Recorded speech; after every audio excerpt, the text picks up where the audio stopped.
Should you start a startup? This is a question that I get all the time by subscribers, readers, and even friends sometimes. So today we will sort it out by talking about three things. First, the right idea, how to figure out if your idea is worth working on.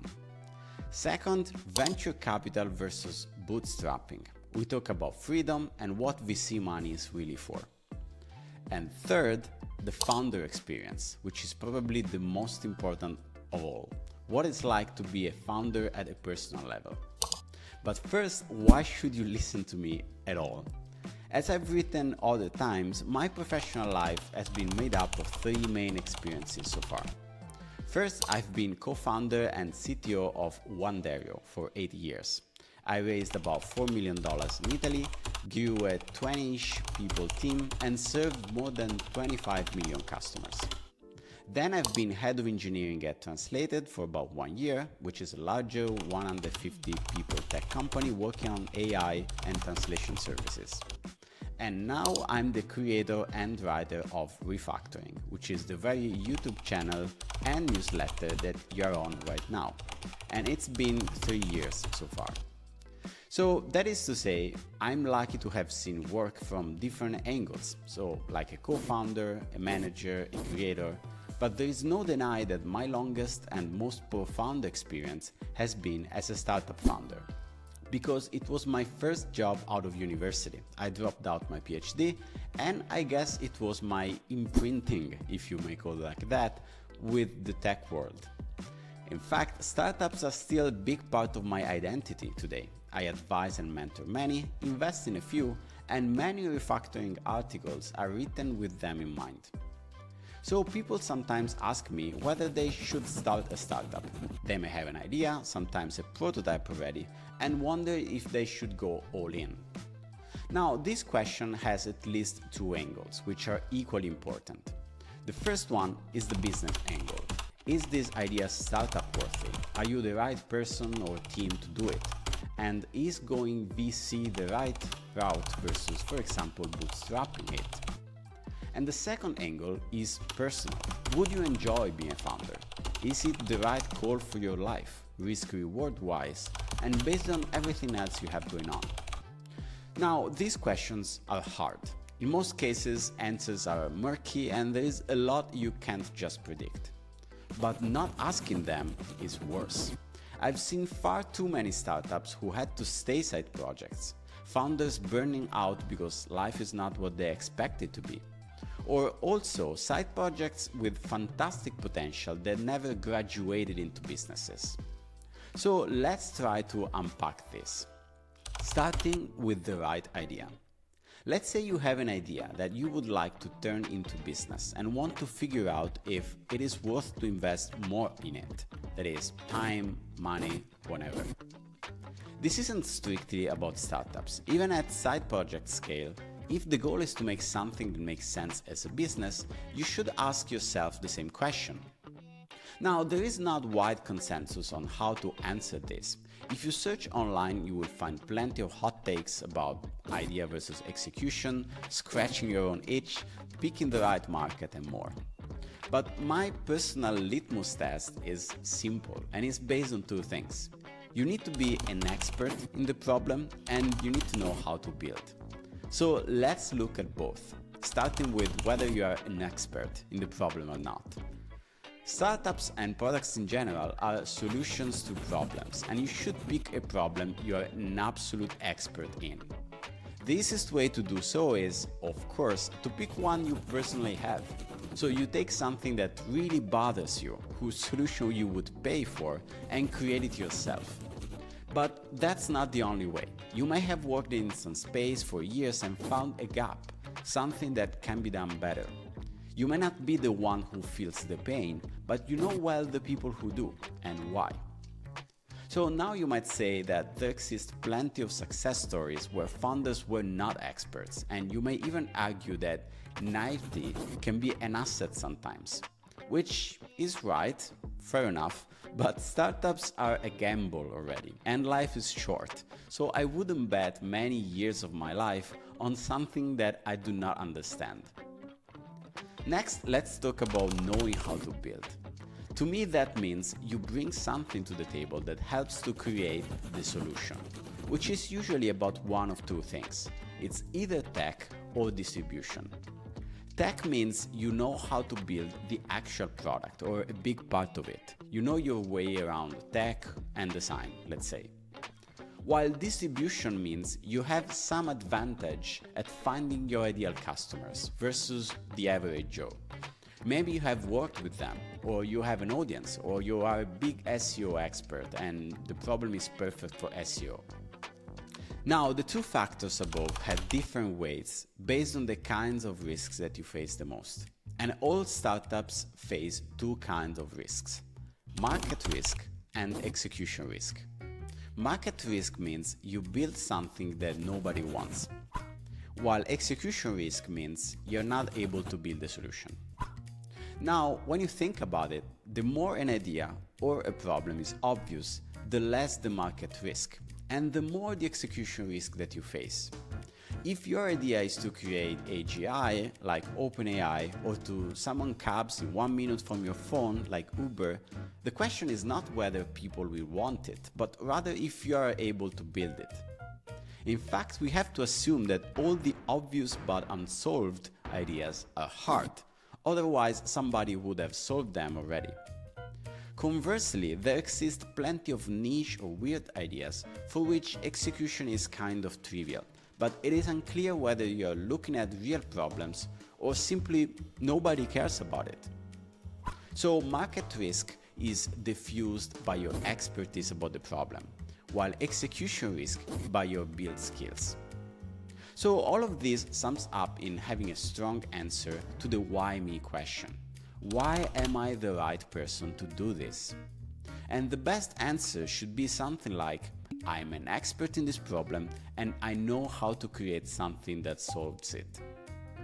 At this point, many of you might be thinking, I'm an expert in no problem, so startups are not for me. This is usually not true. It's only that you don't know where to look for. I have found that, for the most of us, opportunities lie at weird interceptions of seemingly unrelated skills. Scott Adams, creator of Dilbert, became one of the most successful comic artists of all times by being, in his own words, one big mediocre soup. So I'm quoting him. Recapping my skill set, I have poor art skills, mediocre business skills, good but not great writing talent, and an early knowledge of the internet. And I have a good but not great sense of humor. I'm like one big mediocre soup. None of my skills are world class, but when my mediocre skills are combined, they become a powerful market force. Now I have another example.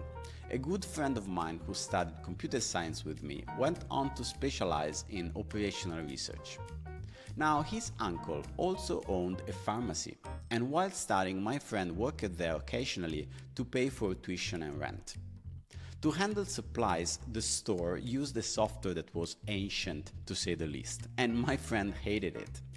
After a while, he figured out that by applying basic operational research ideas, he could change how provisioning worked, change which drugs should be bought from which suppliers, and reduce costs by about 15%, which was an insane saving, worth tens of thousands of euros per year on that store alone. And what's better, most drugstores in Rome used the same software. Now, my friend could only spot this idea because of his weird combination of skills. He worked in a pharmacy, plus he knew operational research. But mind you, he was not a worldwide expert in any of those, but a successful mediocre soup like Scott Adams. So let's say you are sold on your product idea. Maybe you are already working on it nights and weekends alongside your other job. Or maybe you have quit your job already to do this full time. The next question is, should you raise money or should you stay bootstrapped? There are plenty of takes about this, but to me the simplest one is that the VC route makes sense when you're obviously and unescapably bottlenecked in a way that only money can solve, and you know exactly how. It's when you think, thank God I have finally 1 million in the bank and I can do exactly this and that, and here is how it all turned out into 2 millions. Now, you can meet this bottleneck at different stages based on your product. It might be very early if you're doing, for example, OpenAI, which needs tons of money for GPUs. Or it may be well after product market fit. Maybe people love your product but margins are low, so you need high volumes and economies of scale which only money can buy. Generally, also, bottlenecks are not absolute. Chances are you can continue to grow, just slower. VCs just put you on an accelerated growth path. So oftentimes the big question is how fast you want to grow. Can you grow slowly at all? Or is slow growth an existential risk to the business, like others will catch up and it's a winner takes it all market? Now, another popular angle, which is often discussed among indie hackers and solopreneurs, is freedom. Generally, there is a strong bias against venture capitalists because they supposedly take away your freedom. In my experience, this is false. VCs, especially good ones, rarely interfere with the things you do, especially for very few items like additional funding or M&A. Good VCs invest in you and your team before they do so on the business and understand that you know your space better than them. So, among the various arguments in favor or against VCs, freedom is not really one of them to me. Next, on bootstrapping. It's not an absolute rule, but chances are the more you can progress in bootstrapped mode, the better. As long as your product stays on a growth trajectory, delaying fundraising means having better chances of succeeding on it and on better terms. Also, the increasingly high leverage you have with AI and tooling today is completely changing expectations about what you can build even with little money. You can go far even with a scrappy team of one. So the bar you need to clear for being able to raise funds is just higher than it was years ago.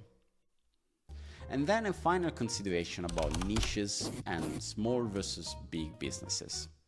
Because venture capitalists notoriously look for big wins, which apparently takes a lot of product ideas off of the table when it comes to funding. I have found this to be less true than most people believe. Most small products can find ways to niche up and expand their scope over time. Because that's how internet works. You solve a problem and then you find other 3 to 4 adjacent problems that you're well positioned to solve. So however small your starting niche, your fundability rather depends on your ability to deliver a credible story about how you will go past that niche to become eventually a large business. Now, the final factor to consider is completely personal, and it's about whether you would enjoy being a founder and whether this is the right call for your life. If you ask me, being a founder is probably the most intense work experience you can go through. This is not about the long hours, as many believe, it's rather about the absolute, constant, unrelenting ownership. It's all on you, good and bad. No one to blame, no excuses. I have found such pressure to be pretty much the same whether you are VC-backed or bootstrapped as refactoring is right now. Because your business is like your baby. No one can put more pressure on yourself than you already do. So a lot of your success as a founder depends on being able to manage your energy. They say the number one factor for startup success is not giving up, and that's probably right. And I may add that the number one factor for not giving up, in my experience, is not money, is your energy. Many startups crash when their founders crash, which often happens sneakily, slowly but surely, over a long period of time. So overall, it's a shitty experience most of the time. And I don't say this to humble brag or in the spirit of we love to hate this. It's just what it is. Ask basically any entrepreneur. It is bad for mental health, bad for physical health, and even bad for your money when you account for the odds of failure versus success. But the thing is, highs are extremely high, higher than probably anything else you can do professionally. So even if such highs are few and sparse, we get hooked. And then it's hard to settle with anything less than that. So that's it for today. See you next week, and as always, thank you for watching. Thank you so much for listening. If you found this chat valuable, you can subscribe to the show on YouTube, Apple Podcasts, Spotify, or your favorite podcast app. Also, please consider giving us a rating or leaving a review, as that really helps other listeners find the show. You can find all past episodes and learn more about the show at refactoring.fm. See you in the next episode.